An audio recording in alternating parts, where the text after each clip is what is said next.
Hello, I am Stephane Danant from the Demisch Danant Gallery based in New York, and we are back in Maastricht for the 2023 edition.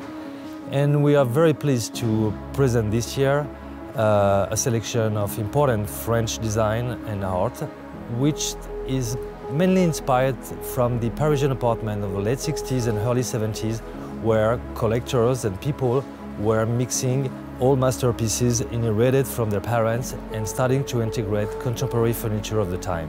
So that's basically the decorative language that we try to translate in our presentation this year.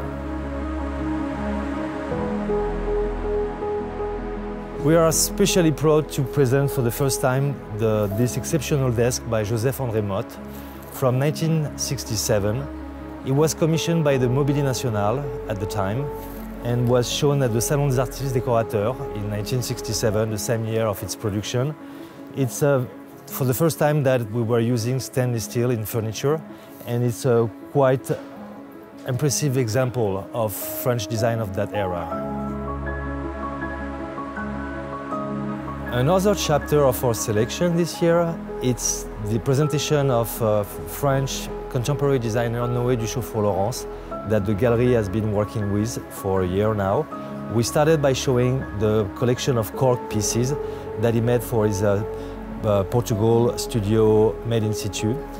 Then we're showing also this incredible table called Madonna del Monte with this beautiful glass top which was produced in the Murano glass workshop, and this bronze chair that he designed recently that we are very pleased to integrate in our presentation. And the less expected from a design gallery is to show 19th century paintings, but for the purpose of our exhibition, which is about mixing antiquities and modern design, we integrated paintings by French Romantic seascape painter Eugène Isabey, who was a very important painter at this time, and it's a personal collection that I wanted to share during this fair for TEFAF.